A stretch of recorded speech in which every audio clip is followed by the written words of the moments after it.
and we'll be here masturbating. Sorry, Yes, sir. And he fucking gets up and runs. He's got over. no pants. No like pants. his pants are ass ripped is in the hanging back. out. Yeah. And that's his. Remember, he's stuck in and he falls over. Yeah, and then because his boyfriend's just like, "Hey, sailors don't do this to other sailors," but he falls over. And we're done he here. picks it up. He picks up a pill. He sees Alice and 957 and Dawn in the pill, all like doing different things. Like Alice is like, "Just Chris." 957's like, "Thank you for giving me a coma," and Dawn just like finger in the face, like it's fine. Mm-hmm. He alerts college media, weapons and helmets, girl beat. Yes. And then he's like, "Let's go. I'm going to show you the room with the coma patients." And then Marv stops him. He's like, Chris, this way. Can you come with me, please? And then he does, and they follow. Come with me, troops. Group. And then they follow, and he goes, and then he takes him to this big fucking extravaganza, and he goes, "What's this?" "This is the real press conference, Chris." And then they're all still standing there. He goes, "There's food." And they all run away. Yeah. Don, who's got like a comical, he's got this weird fucking metal cast. It's like he's got his finger in this giant traction thing. At this point, Cisco has an eye patch because early in the film a bird hit him in the eye. A bird flew into his eye. Because it flew into the window earlier, so it's a weird joke. It just flew into his eye, and I like his reaction to it. He goes, "There's something in my eye, there's something in my eye," and he eventually pulls it out and sees what it is. Bird. And throws it down. And they see Chris, and they're like, "We need to thank Dr. Chris Cooper." Because the actual point of this pill was so we can build comatoriums. And they're building these giant, basic, like, old age homes, but for coma patients. Yeah, and they basically the first thing you see is 957. Yeah, our first official member. Yeah, and then it's 957 stuck in a bed. She's in a bed in the same position, and they actually were able to get the son and his wife, and they're just like, we were so happy for my mother to be here, and they gave us $10,000 for our suffering. I'm like, oh, that's how they got them. So anyone who's a sufferer of this, their loved ones will get $10,000 check. Yeah. And this is where Chris has his big speech of like, it's okay to be depressed sometimes. You don't have to be happy all the time. And Don just like, that's stupid. Yeah. And then he's, I think they... See, well, we did our research, and we found out he's actually scientifically depressed. Yeah. So he has to take his own drugs. He's like, according to this law... I don't think that's a law. You have to take your own pill. Yeah. And he's like, okay, if it's so safe, you take it, Don. Okay, I will. Yes. Marv, take the pill. And Marv takes it. And Marv's favorite fantasy is getting one of the... Not him! No, which is weird. Yeah, I would have assumed he was doing it. But he got one of the, service guys to pee in Don's coffee. And then he cuts out and he's just smiling, grinning like an idiot. And he already seems like he's in a coma. And I'm like, that's weird. Don't do it that way. Shouldn't he be like, oh, I'm just happy? Weird that he seemed like already in a coma. Well, it's basically to, show, it is. Because they wanted to speed up the effects to show the media. Well, it might just be because he's not depressed. Maybe that makes it worse. Maybe. So he's like, well, see, fine. It's fine. It's fine. And then Chris goes, okay, I'll take it. No. Well, he forces him by covering his nose. Oh yeah, right. He's like, take the and then closes his nose, so he has to open his mouth, shoves it in, and then he grabs Don by the balls, making him scream, and he spits the pill into Don's mouth, and then he swallows it, and then we cut to Don's favorite memory, which is him sitting by himself in his office, and Marv hands him a cup of coffee. He takes a sip and just looks and goes, "Good coffee, Marv." It's the little things. Yeah, which, if that were me, that would probably be my favorite memory, too. So his favorite memory is drinking the pea coffee. Yeah. So it's a joke that literally automatically pays off. It works. And then we see, oh wow, the pill does fuck people up. And then the cab driver VO is just like, and it didn't matter. Because they have, parades. Because it still went through, everyone is still taking it, but now they have parades for coma victims. Yeah, and you do cut to, parade floats, where I think Wally was one of them, just standing there completely frozen, and just sort of... And there's, a Mrs., a queen coma. Yeah. Like a coma queen. Really weird. And he's like, I hate the world now. And then he's, trying to drive through the parade, he runs a guy over. Yeah. And then cut to, it goes underground. And they're like, oh, well, Chris... Some say that he joined a Kiss cover band and plays 3 days a week. But I like to think that somewhere he's looking at creating something to fix this goddamn problem. And then it cuts to him underground, and he is working, and he gives 957 a pill, and cuts to her, and... To make her sad. And she has another horrible memory. Because there was a line that I never understood until fairly recently. I think the last time I watched it before this. There was a line at one point in time where she says, I haven't felt this happy since the doctor said it was malignant. Yeah. Which basically means she was going to die. So that's how depressed she was. So it cuts to her saddest memory, which is her giving one of her grandchildren a metric fuck ton of balloons. Like all the balloons from Up. And the kid fucking floats away. Yep.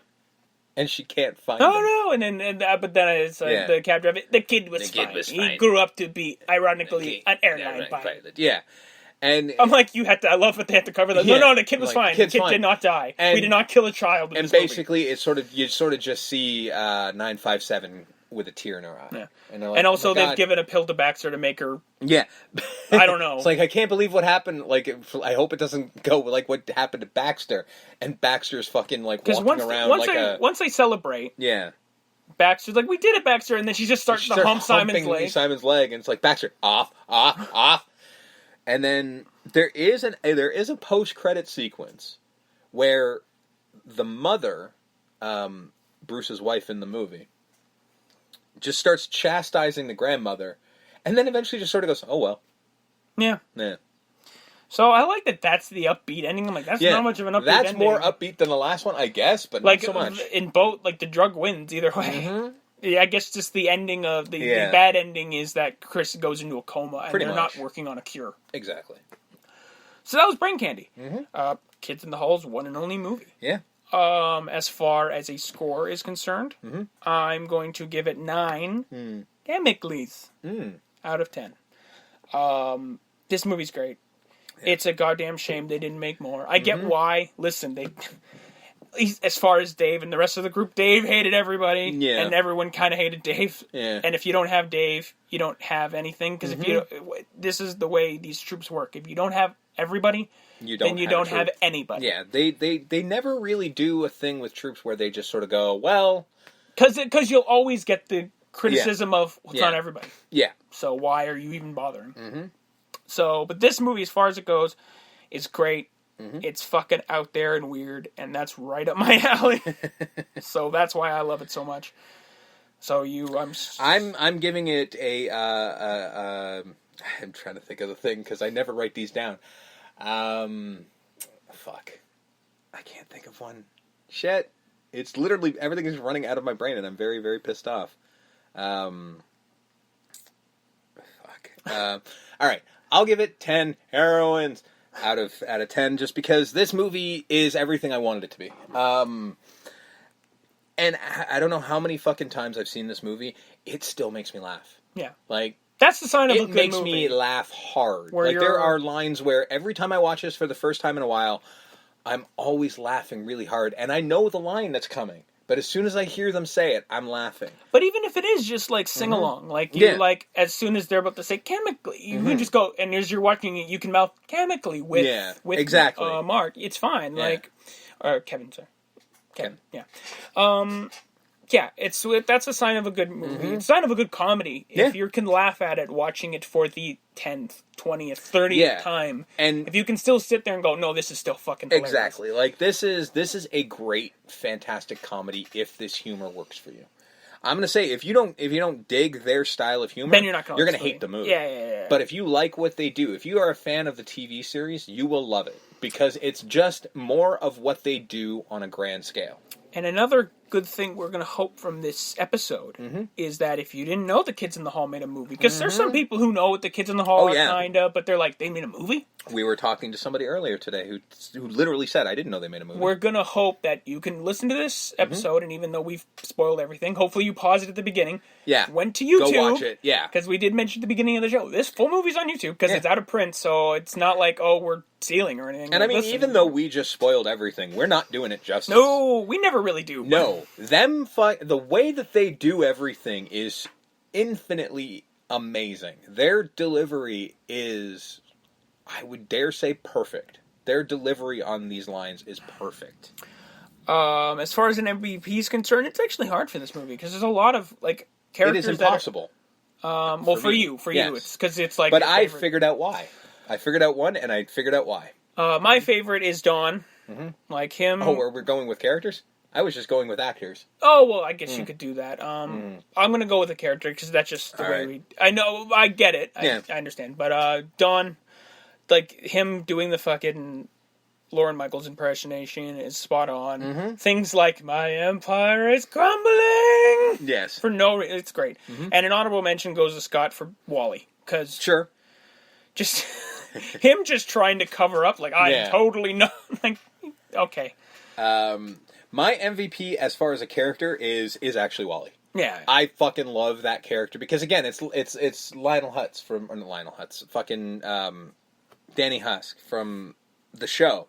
Basically the same character except gay. Yeah. But as far as actors, I'm giving it to Mark simply because he played the most characters. Yeah. That's all.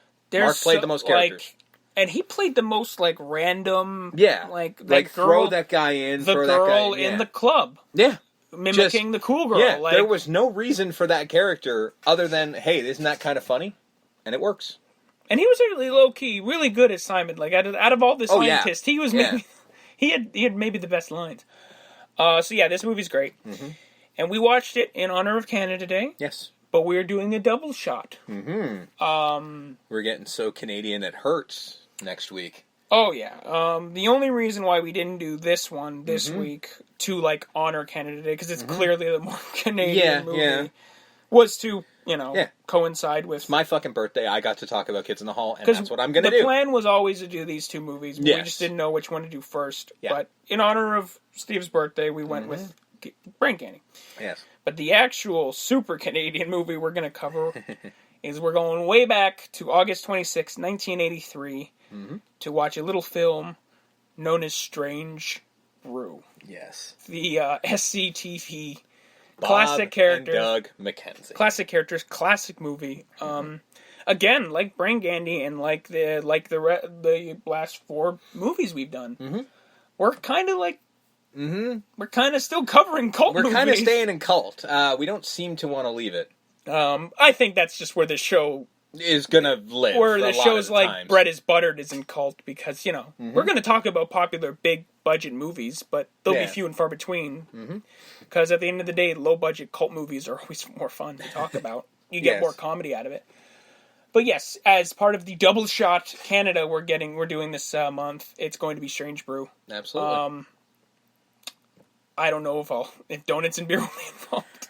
I mean, it can't be beer because I got to go to work. Although at the same time, who cares? Maybe. We'll see. But we'll get to that next week. But for this week, and for Steve's birthday, yay! I just blanked myself. Really? You were Steve, and I'm just. We don't. That's not how we do this. Jeez. You say my name. You were Steve. You were Justin. And we're way back and gone. Fuck it.